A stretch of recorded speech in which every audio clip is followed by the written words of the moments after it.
Hari Om everyone, welcome to this class on Kathopnishad. We are approaching the end of the third Valli, the first chapter, part 3. So we'll start with the chanting first and then we'll continue from there. Om Sahana Bhavatu Sahanau Bhunaktu Saha Viryam Karvavahai तेजस्विनावधीतमस्तु मा विद्विषावहै ओम शांति शांति शांति ओम गणानां त्वा गणपतिगं हवामहे कविं कवीनामुपमश्रवस्तमं ज्येष्ठराजं ब्रह्मणां ब्रह्मणस्पत आन शृण्वन्नोतिभिः सीदसादनम् ओम श्री महागणपतये नमः सरस्वती नमस्तुभ्यं वरदे कामरूपिणि विद्यारंभं करिष्यामि सिद्धिर्भवतु मे सदा गुरुर्ब्रह्मा गुरुर्विष्णुः गुरुर्देवो महेश्वरः गुरुरेव परं ब्रह्म तस्मै श्री गुरवे नमः तस्मै श्री गुरवे नमः. So we are starting this class on Kathopnishad. We have seen earlier the journey of Nachiketas, where he has gone to Yamadharma Raja to get self-knowledge. It's the last of the three boons that is granted to him. The first one being for his family, the second one being for his kutumb or his village, and the final one being for his own self-knowledge. So now when we are looking at the previous part, what we saw up to the, previously we have seen up till the 12th mantra, and the 13th also we saw, but we'll just add a little bit more here. So just chant this quickly. Yached vang manasi pragyah tadyached jnana atmani jnanam atmani mahati niyached तज्जच्छेद शांत आत्मनि. Once more. यच्छेद वांग मनसि प्राज्ञः तज्जच्छेद ज्ञान आत्मनि ज्ञानम आत्मनि महति नियच्छेद तज्जच्छेद शांतम आत्मनि. So yच्छेद, to give, to surrender or to enter into something. Yच्छेद वांग मनसि प्राज्ञः. So that vak, that vani, that speech of ours, we have to merge into the mind. Then who has to do it? Pragya, the intelligent person, the person of who is doing this sadhana, buddhiman purush. So, and then what next? Tad yachet jnana atmani. So that mind he will merge into the gyan part, the knowledge bearing faculty, that is the buddhi, the intellect, right? And then jnanam atmani mahati niyachet. Mahati, the large, the huge, the infinite, or you can say the total samashti buddhi. That is where he will merge the buddhi, his own individual. So individual buddhi will go to the total buddhi. Niyachet, and tad yachet shantam atmani. In that he will finally merge into the shantam atmani, the peaceful atma, the final atma. So when we are looking at this verse, we are looking at the process by which we enter into this knowledge and how we are able to go from what we call the subtle to the, from the gross to the subtle, right? So in the earlier mantra, it was the subtle to gross was illuminated, gross to subtle was illuminated, sorry. So, and in this verse, he's saying what we have to do. So in the previous mantra, the Yamadharma Raja has said that one requires sukshma agraya buddhi, a very sharp and very subtle intellect is required. Subtle meaning one that tends not to objectify the knowledge. Normally what we do, कुछ भी मिलता है हम देखते हैं कि समान के रूप में सामने आए. It should come in front of us in the shape of something that we can perceive. That is objective knowledge. So same mistake we can't do with Atma Jnanam, with this self-knowledge. So because in the self-knowledge, ultimately what will happen, we will be negating everything. And then at the end of that negation, what will come? The observer. So observer is myself. It's not something outside of me, right? So that is why we have to go internally. So when I go internally, actually, I just don't mean towards just the mind. Ultimately, both the internal and internal worlds will have to be negated. You have to negate the mind, intellect, everything, which you can say are somewhat internal, or we say it is closer to the Atma, the Shantam Atmani that is mentioned here, or the Pratyak Atma, the closest innermost self of ours. So that is where we have to reach out for. So, but for that, the Sukshma Buddhi has to be there. Sukshma meaning one that can go internally, right? The one that can go towards the self-realization in a manner by which it can see that I, the observer, am the source of everything outside. So many people, they think that this mind, it cannot know the Atma. But the Shruti has clearly said that by Sukshma Agraya Buddhi, by that sharp mind or intellect only you can know. So there might seem to be, we saw last time also, that there might seem to be a clash here, right? There might seem to be a clash here because most people say that you have to drop the mind for self-realization. So this is not wrong, but it is not actually fully correct also. This is a slight misconception in the spiritual field that the mind cannot know the Atma. Because mind is a limited instrument. Because limited instrument cannot know the limitless. We saw earlier also. So therefore, what happens is you have to transcend the mind, and that is what is defined as samadhi. That is what most people define as samadhi. So in samadhi, you have to transcend the mind, then alone self-realization is possible. But this is not strictly correct according to the Upanishad. Upanishad is saying what?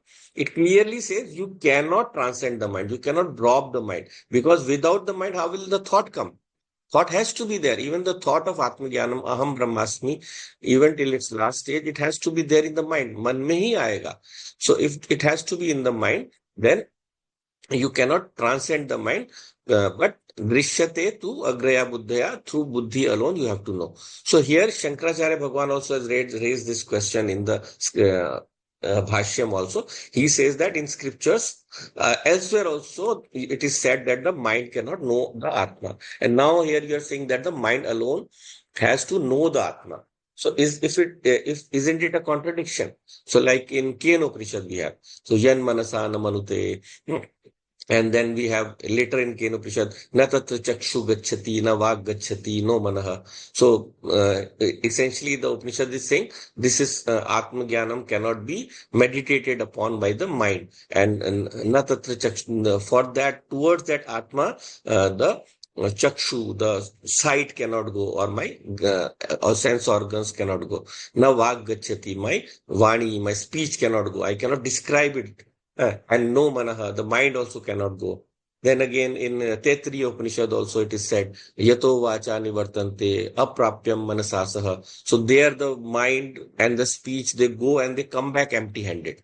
They cannot attain into a conception. So basically what is being said there is that the objectification cannot be done. Mind cannot know Atma. Right? So here you have to say mind alone has to know. How do you resolve? So the simplest answer is that when the scriptures say that the mind cannot know, it means unprepared mind cannot know, right? Unprepared mind, gross and blunt mind cannot know. And uh, so, what is the kind of mind that can know?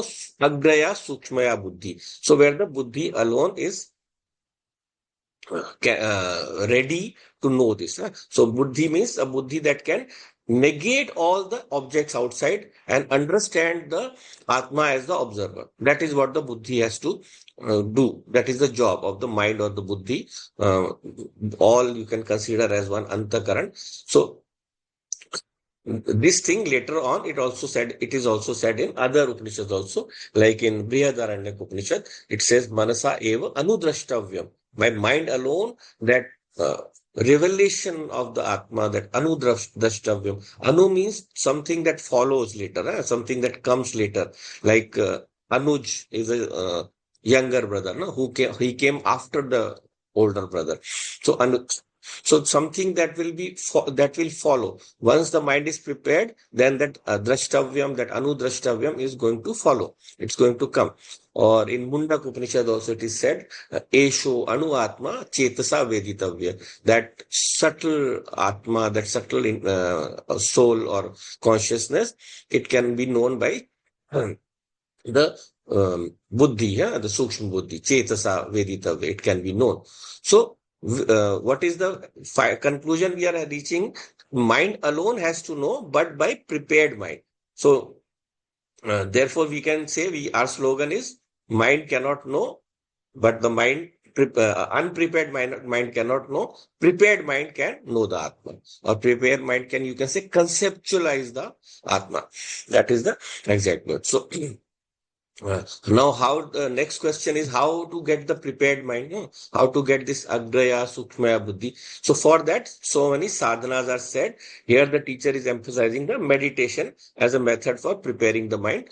So, we have to be very careful here. Meditation is not as a method for knowing the Atma. That we do not accept. In meditation, we cannot know the Atma. Meditation can never be used for knowing. So Atma has to be known only through the Guru Shastra Updesha, through Shastram or through the Guru who will reveal the true inner meaning. So through the teaching of the Guru and the Shastra alone, knowledge has to take place. But for that Guru Shastra Upadesh to work, you require a prepared mind. So meditation helps how? In preparing the mind. Meditation helps in preparing the mind. So in this meditation also, there are two types of meditation. Anita, you want to ask something? Yes, sir. Yeah. So, mind's job is to just coin options, right? Then how Yeah. can even a prepared mind know? Only the buddhi can know.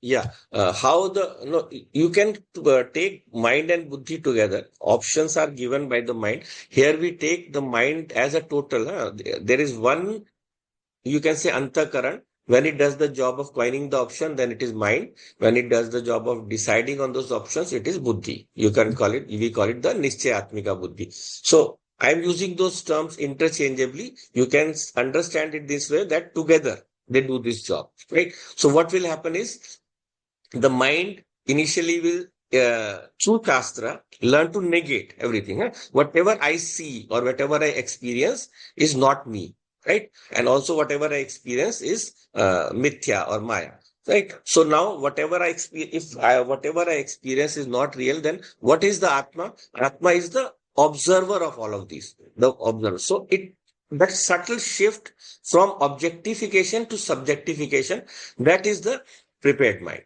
Right, that is the prepared mind or intellect. You can use interchangeably both. So when the mind has given these options, that you have to decide that the Atma has to be understood as the observer, then out of these options, the buddhi will say, yes, I accept that. And buddhi will hold on to that thought. And in meditation, it will then be able to visualize that thing also. Right? So even the meditation doesn't mean you close your eyes and doing something like, and then only it will happen. You can do it with open, waking eyes also. No, you can do it with open eyes also.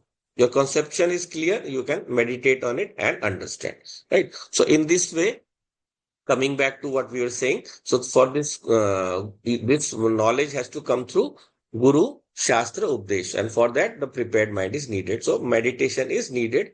So now of these two types of meditation, one is the when you before the Shravanam, before the teaching is being heard, and that meditation is called Upasana. So we saw this earlier also, this Om Upasana, right? Omkar Upasana. So in that Omkar Upasana, what happens is the mind learns to surrender to that total. So once the mind is surrendered there, then the mind becomes very subtle, and it is therefore able to absorb the knowledge.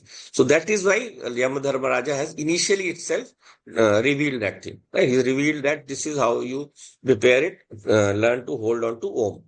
Or Om is what? Om is the name for Brahman, right? So just like when you call someone by name, that person comes. You say Ramaha, Shamaha, you say, and they will hear it and they will come back. Name is very powerful.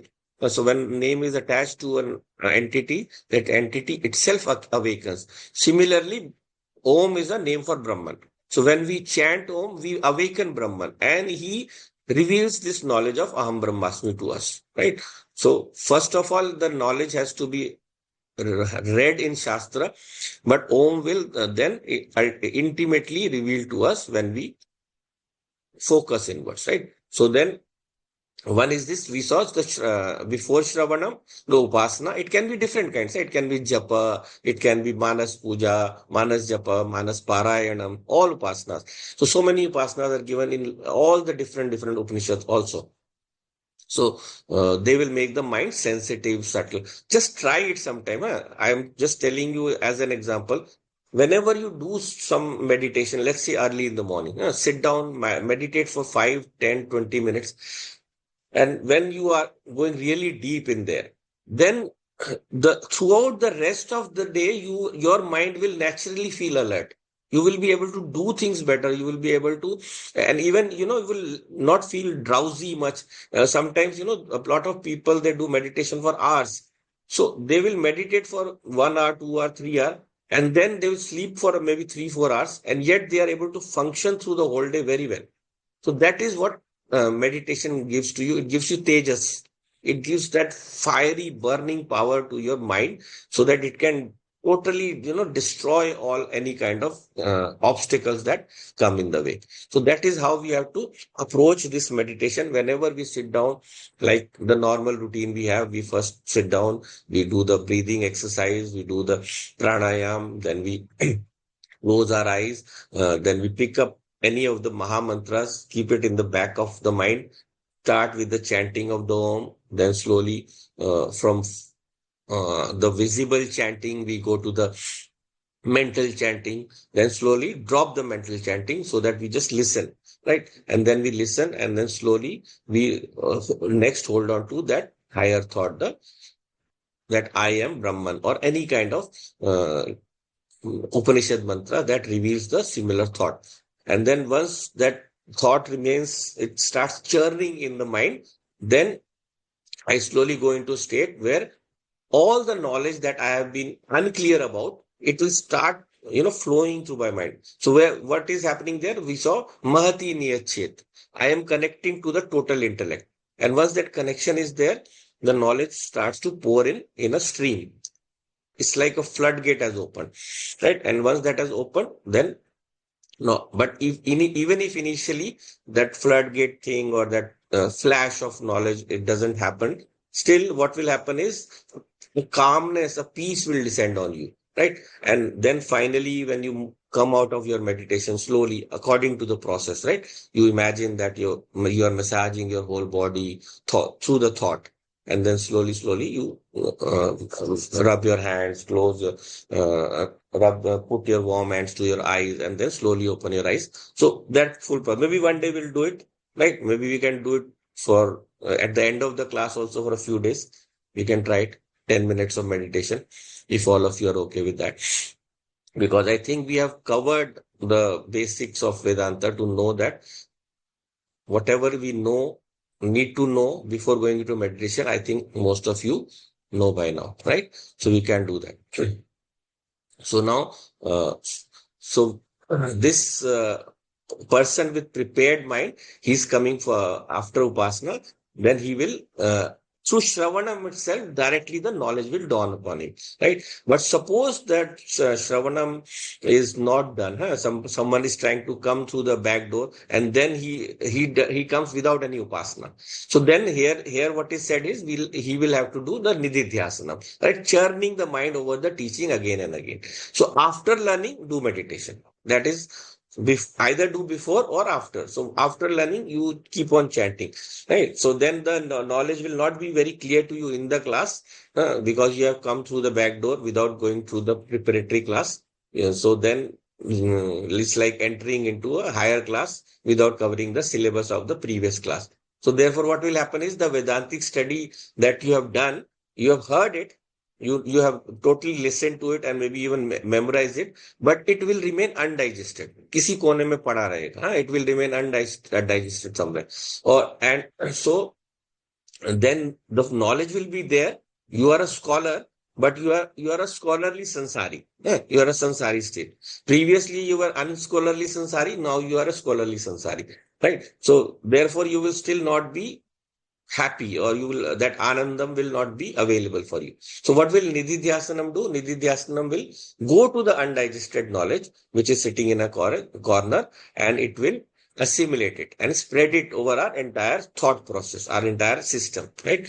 So whether I require nididhyasanam or not, it depends whenever I come to Vedanta, after preparation or before preparation. So there is a there is an acharya who very, he, with a very serious face, he tells the story about how will you know that the knowledge is available. And he says that, there is a story told by wise men that once a child approaches his mother and says that, look, whenever in the daytime I need to go to the washroom, then I know and I can go there. But I can't, how can I know when I'm sleeping? So wake me up, let me know when I have to go. So his mother says, don't worry. When it comes, you will know of your own. I won't have to tell you. So same thing with knowledge also. Same thing with Atma Jnana also. Once you have achieved it, you will know. You will know, because what will happen? It will bring a change in your attitude. It will bring a change in your outlook towards the world. Right. So this Nidhi Dhyasana will happen in this process where we saw Yachet Vang Manasi Pragya. So the Vani, the thought, the words that we have heard from the Guru, that we surrender to the mind, right? We surrender it into the mind. Yachet Vang Manasi Pragya. So those who have done this Shravanam, then they have to follow this process. So now you will slowly become what we call Jnana. Your knowledge will become fixed in your mind. So this indicates that now you have to withdraw all the functions. So Vak here, or Vani, is a representative for the sense organs.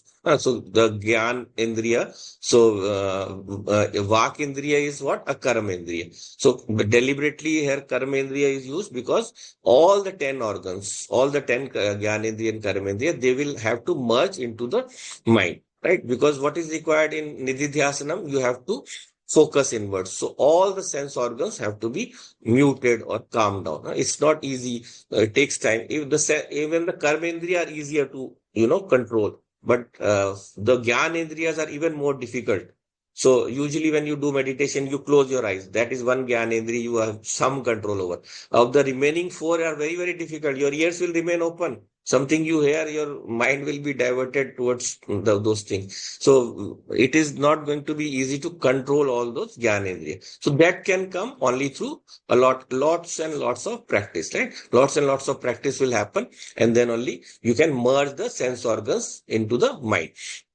So here what we are doing is we hold on to the cause, because mind is the cause of the sense organs, and we merge the effect into it.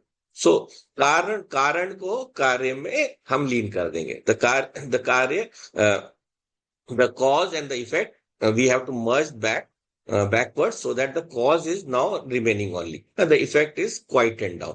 So the effect is no longer functional or able to bother you.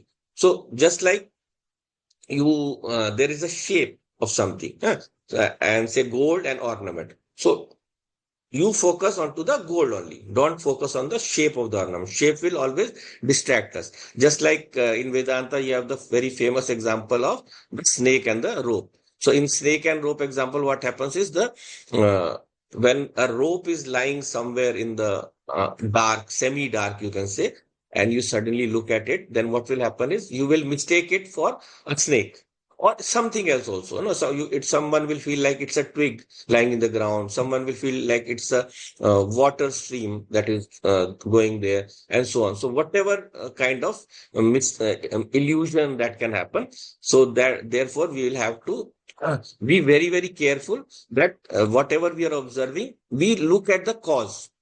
So what is the cause? It is the rope. So focus onto the cause. So manasa eva anupashyati. It is through the mind only that knowledge we saw can be conceptualized. Right? So manasa eva shrunoti. This is all said in Brihad RNX we saw. So now when we merge our speech into the mind, the vak is representing all the sense organs we saw. So we will merge it in there. So what happens is, now what have we negated here? Negated all the vrittis, all the thoughts that now bother us, because uh, what are the sense organs bringing inside of us?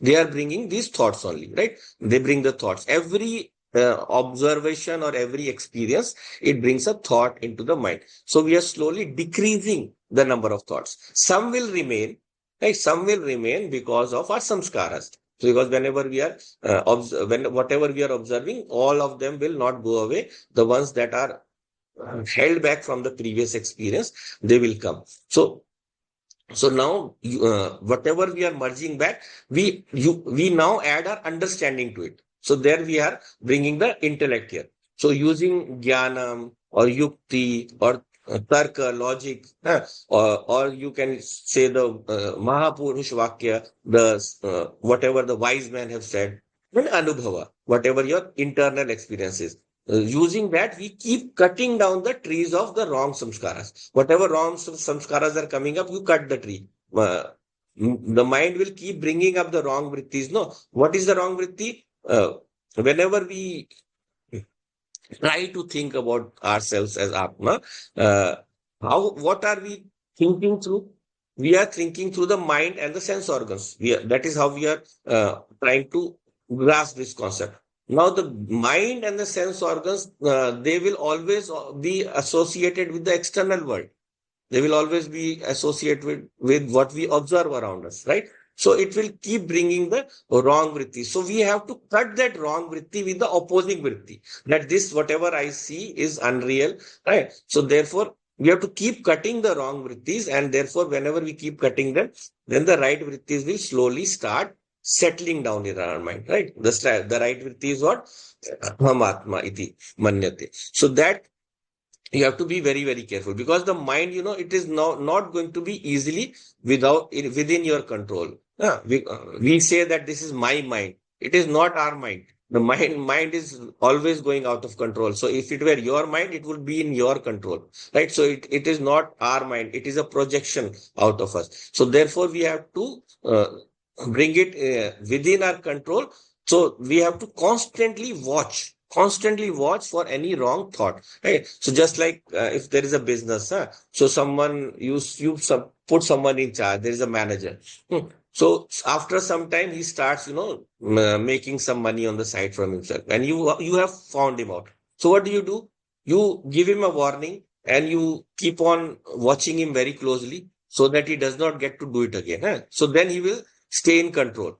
But let us say after some time you feel that okay, now it's everything is working fine, and you take a holiday for like 15 days or 1 month.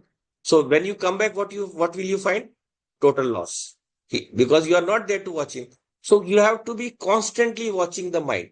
You have to be constantly watching the mind and reining it in from thinking in the wrong direction, thinking of, because what will happen? It's not just that I am Atma is a thought that has to be held on to. I am not. This is what is the conclusion, or what is the final effect of such a thought? The effect of such a thought is, when I think myself in the wrong direction, then my vasana start to increase again. I forget, so my vasana starts to increase.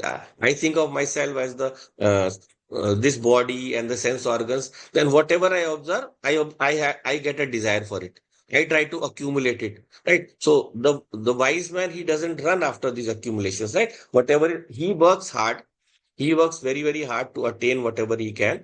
We saw in the Purush Sukta also the story of this, the story of Raghu. So there uh, the Brahman, no? He gets so much of gold, but he takes only whatever is needed to give to the Guru. The rest he doesn't take. So that is the attitude, that should be the attitude of all of us, that whenever we have been given a lot by Prakriti, but use only what is available to you, and the rest you give back to society or let others use it.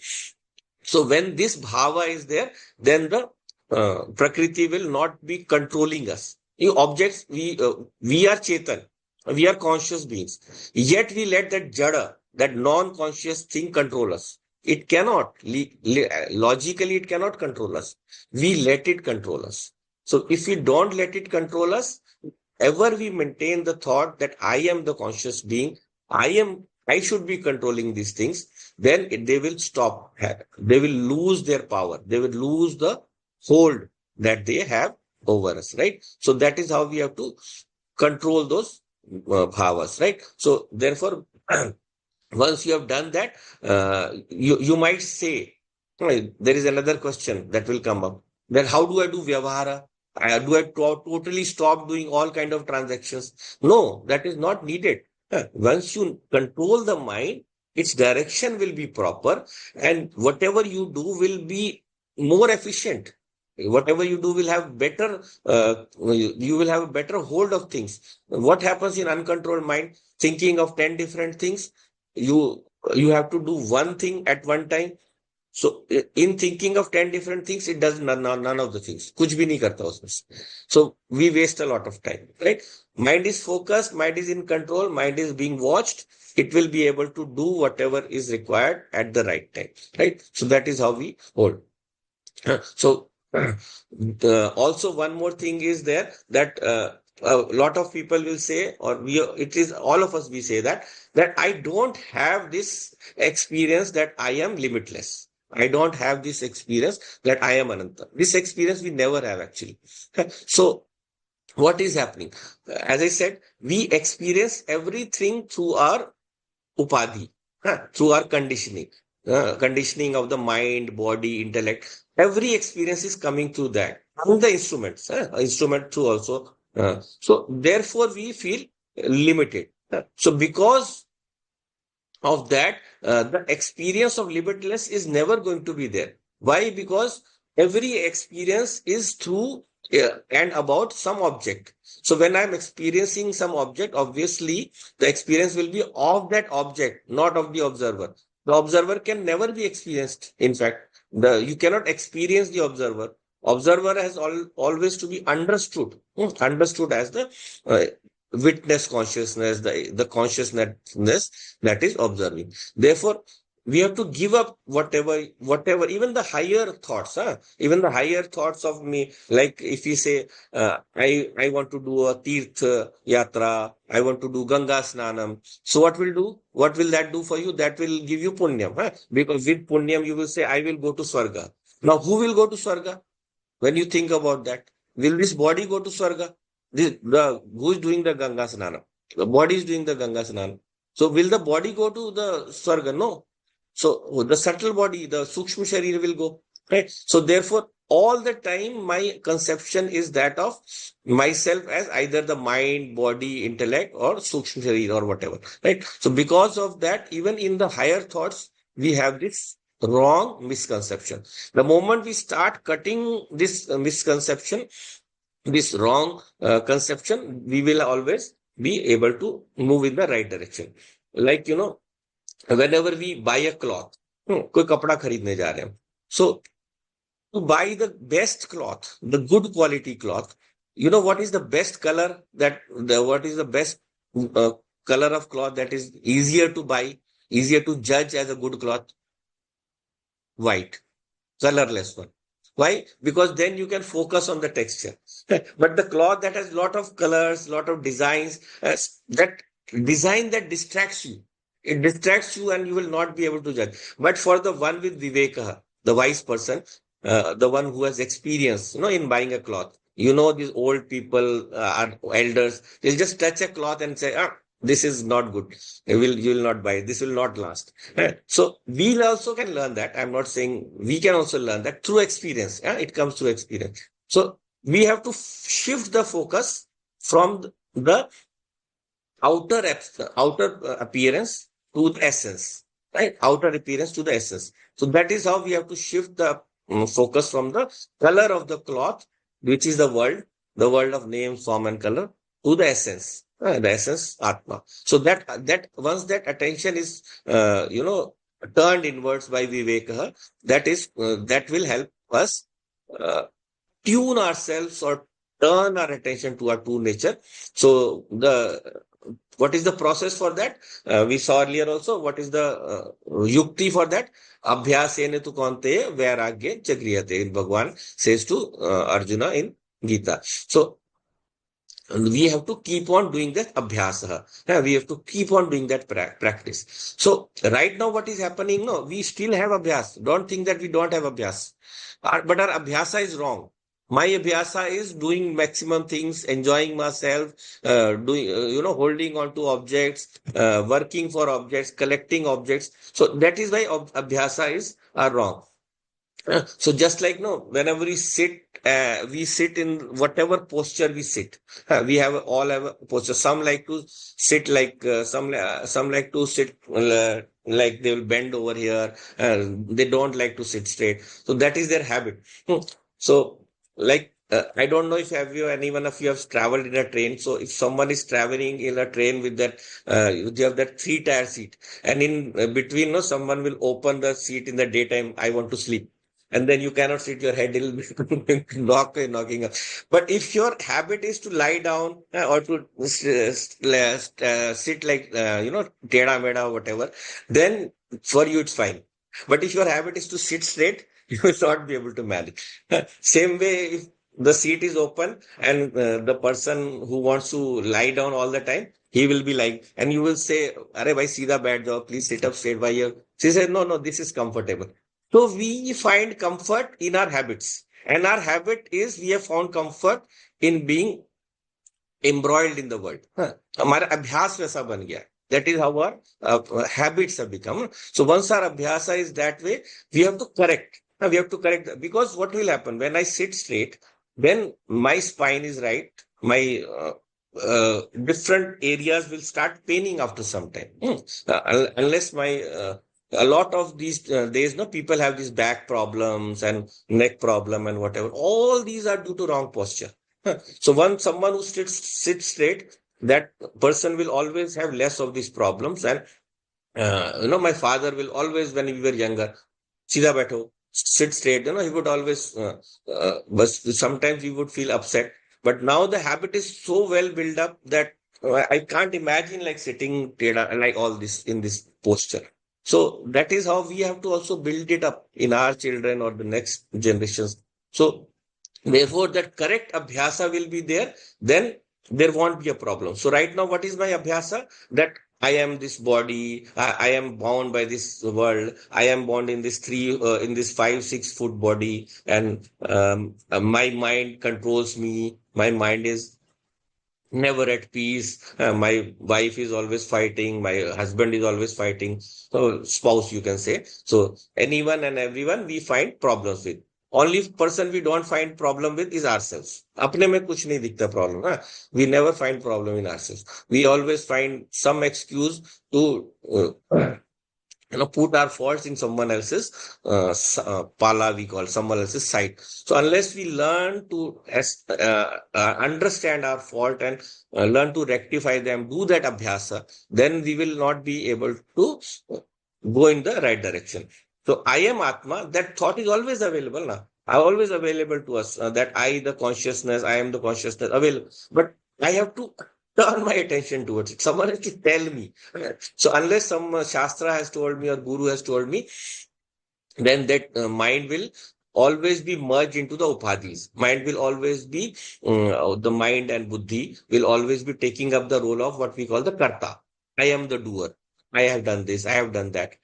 So this we have to merge finally into the what we call the total.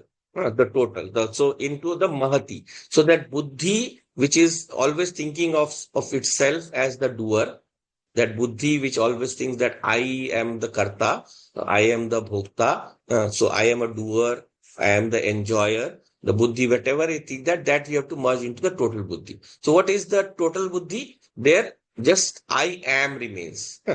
Aham asmi. Asmi.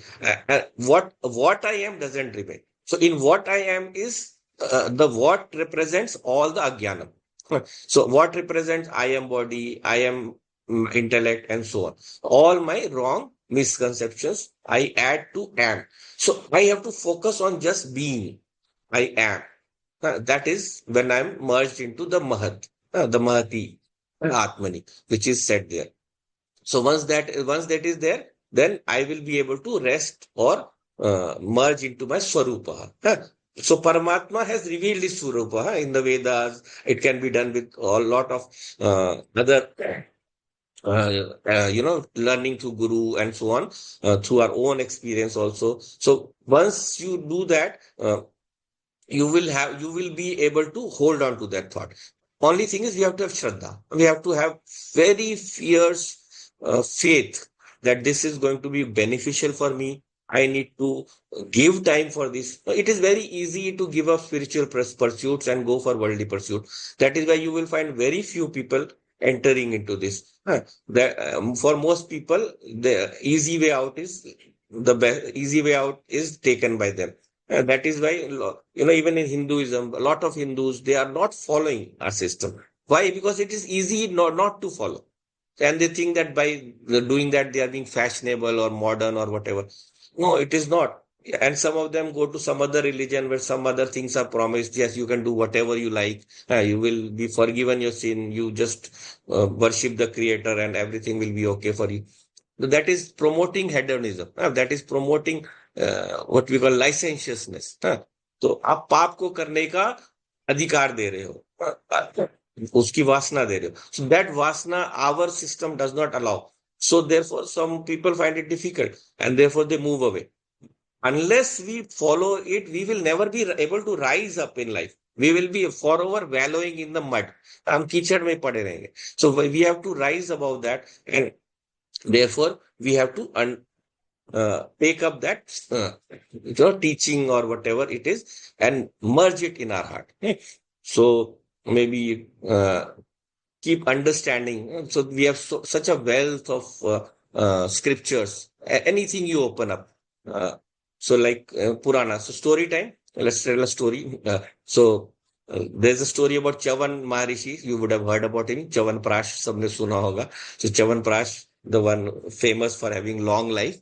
So the story, the original story, it comes later in a modified version in Mahabharata also. But original story is from the Shatpat Brahman. The Shatpat Brahman from which Brihadaranyaka Upanishad has been taken. So there, it is said that Chavan Maharishi, who was very, very old and very dilapidated condition his body was, and therefore he was lying on the ground. So just while I'm telling the story, I'll tell you to be careful and give you a mantra for understanding the essence behind Puranic stories. It is the name. Whenever you watch the names of the person being given, just think of what that name means. Look it up in the dictionary in Sanskrit, and it will reveal something beautiful to you. So let's go. So now this Chavan Maharishi was very old and he was like doing his puja and whatever, and then he just lay down and it looked like he was dead. And some children were playing nearby, and like some kids, they don't have this proper upbringing, and they think that they can hurt anyone. No, they will poke a pin into a wall, into a beetle, or some will, even cut the tail of a lizard. I've seen that literally. So that kind of thing they do just to see how much pain it will give. So these kids were throwing stones, thinking this guy is probably, out of sense or dead. So let us see what happens if he wakes up or not. And this Rishi got hurt. Chavan Rishi got hurt. So now this Chavan Rishi did what? He didn't curse them. So he was very restrained person. So what he did was, it is said that he put what we call he put quarrel within them. उनके मन में झगड़ा उत्पन्न कर दिया. So that is how, the really wise people do. When someone is doing wrong or someone is not, someone is, harming the ecosystem or nature or whatever, they don't want to go and kill that person. They want to make him in such a way, they want to convert him in such a way that those people will keep start fighting among themselves. And then they will themselves finish each other off. That is the way of the wise people. That is the way our Shastras tell us how to fight the enemy. Of course, if it's a war, it's different. War में तो सामने लड़ना ही पड़ेगा. But otherwise, create a rift in the ranks. So what did he do? He planted that that seed of discord. He planted that seed of discord, and they started fighting, and there was a lot of quarrels and not just between them, in the whole kingdom. The whole kingdom was really in a mess. So the king of that kingdom was Shariat. Shariat was the king. So remember that name was Shariat.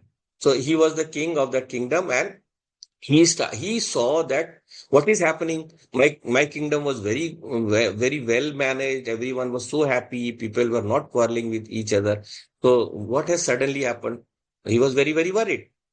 So definitely he saw that something wrong has been done to a wise person or a good person or a sadhu. That is how this thing has come about, right? So he started asking all the people in his kingdom, and he asked, has anyone any idea? Has anyone observed something, some wrong being done?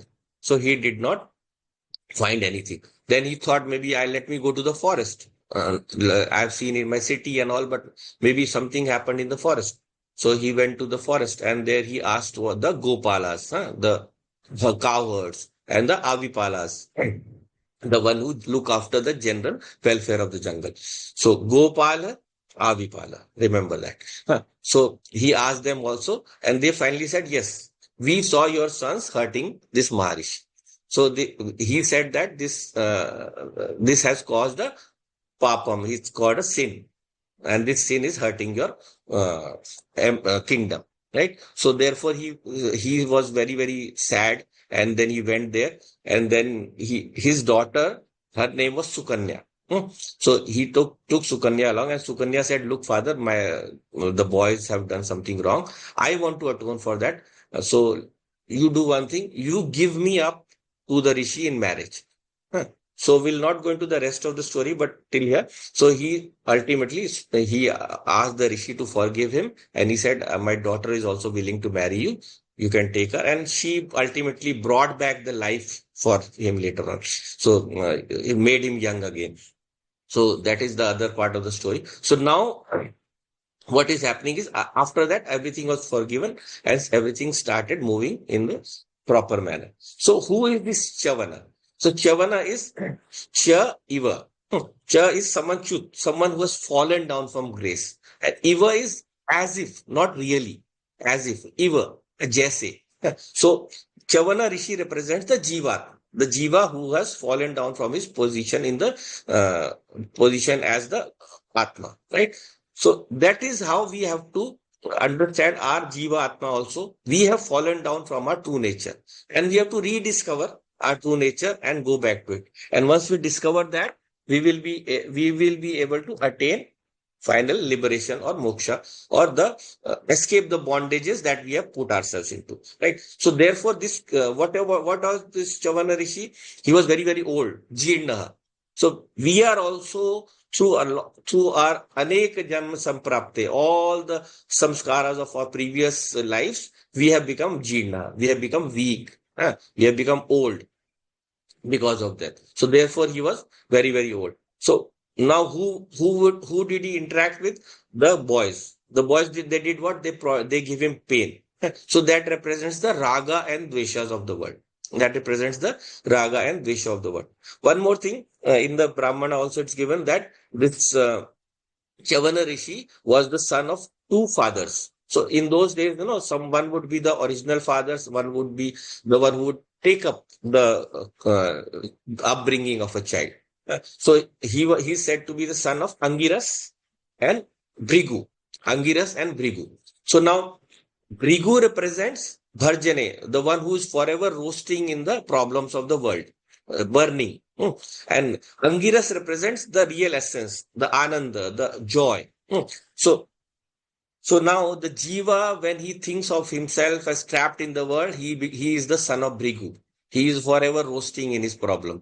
But when he thinks of himself as the Paramatma, as that Ansha, or that descending from that pure Atma, then he is Angiras. Angiras means in another sense, the essence of the body, essence of the parts of the body, Anga, the essence. So what is the essence? The essence is the soul, the Atma. So once I identify as Atma, then I am in the state of joy. I am state of Ananda. Otherwise, I am in the state of uh, sadness or sorrows of the world. So therefore, Angiras was this. So the Shariati is the king. So That is Shariram Yati, the one who moves in the body. So Sharyati represents the body, right? And this body then, due to the different uh, purvajam samskaras, it has to bear pain. Yeah. So then it searches, that body searches for the source of the pain. Kahan se aaya? Why this happened to me? So he is asking the people, all the people in the world. He's asking, searching for the source of his pain, right? So we go all around. We experience lot of things in our life uh, till we are finally forced to go inwards in search for the source of our pain. And so finally, who are we asking? The Gopalas. Go is what? Light. Sensoras. Gopal. Yeah. So the inner light, the inner consciousness, he's asking, huh? And the Avipala. What is Avi? Avi is the Tej. So Avir, Avir, Maedi, may the Lord awaken Tejas within me. So we have to awaken our mind into a state of very high purity. That is Avi. So once that is obtained, then we are able to ascertain where the problem lies. So what is the problem? The problem is that uh, Sukanya is not available.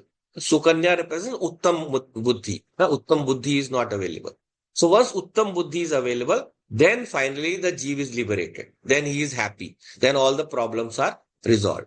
Right? So that is how all the stories in the Puranas, though they have some hidden story behind them. Some, if you can take up any story, you can keep continuing this in so many we will see in Purush Sukta also 2, 3 stories tomorrow maybe. So in this way, once we let the mind focus itself towards the right side, move beyond the Vijnanamay Kosh, beyond the Manomay Kosh, and give up what we call the Idam Vritti, the thought of seeing everything as this, seeing everything as outside of me, and take focus it towards the Aham Vritti. See everything as myself, Aham. This, not the individual Aham, right? Not the individual Aham, the total Aham. So once we focus towards that, we are and connect ourselves to that total intellect, the Hiranya Garbha, then what happens is the recognition dawns on us, the recognition of seeing ourselves as a true nature. Just like if I point out to you a place in the map, and let us say it is a state, let's say Tamil Nadu or Assam or whatever. So I will point out to you and say, what is this? You will naturally say, or even the city. So like Madras. So Chennai. So you will say this is Chennai. But then I said, no, just look around. Okay, this is Tamil Nadu. And then, okay, no, this is India. Okay, look further and the world and so on. So it depends on your drishti, how you are looking at something. So once you look at yourself as the total, give up your identifications, give up the divisions that our mind, the lines that our mind have done. There is a beautiful song, Living on the Mason-Dixon line. It's about the line dividing Canada and the USA. So that represents the lines in our mind. We have built those lines in our mind, which is dividing us, which is dividing people, which is making them, quarrel, fight for useless reasons, for useless desires. So once we learn to go the Indian way, go the way of, not giving into I want this, I want this, I want this, and rising above that and seeing that we can be happy with the minimum of resources. So once everyone starts seeing that way, then only it can happen. But it cannot happen if some people see that way and others want to take over everything. So then we have to fight. So therefore, once we move our drishti towards that higher individual, then Mahati Atmani Niyachet, the Mahat is merged into the total Atma. We have turned ourselves to the consciousness. Then what I see? The consciousness is witness of everything. So what I'm doing is I'm not objectifying the consciousness. I'm repeating this again and again because it is very important. Always we have to focus towards ourselves as the subject and not as the object or something, objectifying something. So once we own up to the consciousness because of which all the thoughts are being illumined, not only in our mind, but the thoughts are illuminated in all the minds. So that means the consciousness is the same behind all the intellect. So whatever thought comes to me, I can say, yes, I am observing this thing. Who is observing? I, the observer, Atma. I am doing this. Who is doing? I am Atma. The Atma is, without its power, nothing can be done. So you gradually fall back into yourself as the observer I. And once you turn that, this is the Nididhyasana. This is the final focusing inwards, where I am able to dwell upon my Chetanash, the Chaitya, the conscious part. So once this consciousness part is held on to, I will be able to give up the bondages of this world. Right? So we'll just read the next mantra, but I don't think we have time to look into this. So once this merging back is done, what do we do next? So उत्तिष्ठ जागृत प्राप्य वरान निभोतः शूरस्य दारा निशिता दुरत्या दुर्गम पथम तवयो वदन्ति. So, उत्तिष्ठ जागृत प्राप्य वरान निबोधतः शूरस्य धारा निशिता दुरत्या दुर्गम पथः तत् कवयो वदन्ति. So उत्तिष्ठ, rise up, arise. This is a favorite mantra of a lot of people, especially Swami Vivekananda. So very, very popular one. So Rise awake. Uttish, mhm, No, sir. I was saying I rise awake. What is that? arise awake. So arise awake, arise, uttisht, arise, awake, and prapya varan, search for some guru or shrestha purusha and nibhotata, learn through them, get knowledge through them. And walk, then walk this path of knowledge. But this path is very tough to walk on. Shurasya dhara, nishita duratya, Durgam Patha, Tat Kavayo Vidyan. This path is very, very difficult. This path is Durgam, very, very difficult to walk. Durgam Patha. Who says that? Tat Kavayo Vadanti. The wise people say that. The intelligent people say that. So now when we have seen ourselves, we have seen into that position where we can, you know, uh, turn our attention to that Atma. So to hold on to that, we need to be very, very focused, right? So therefore, first, what do we have to do is, we have to first uttishta. We have to awaken. We are sleeping. We have to awaken first. We have to awaken, or you can say arise. You have to say arise, arise. So therefore, first thing what we have to do is, we have to analyze the root of the problem. Analyze the root of the problem. What is the problem with us so far? And then awake, jagrit. Then I have to gain that knowledge. So how do I gain that knowledge? Prapya varan nibodhata. I have to go to a guru. We will analyze this in more detail. Varan nibodhata is not such a simple sentence. It has more depth. Then Prapyavarani both. Then Shurasya Dhara. I have to walk the razor's edge. It's very, very difficult to maintain a balance on this path. So Durgam Patha, even the wise people say that. So even the intelligent people, the rishis and all, they say it is difficult. So what to talk about us simple people? So we have to be really very, very alert while walking on this path. So this mantra has a lot of detail to be covered. We'll look at it in the next class. So I think we'll wind up for today. Om Purnamadav Purnamidam Purnat Purnamudachyate Purnasya Purnamadaya Purnameva Vashishyate. Om Shanti Shanti Shanti. Hari Om Shri Gurubhyo Namaha. Hari Om. Om Tat Sat.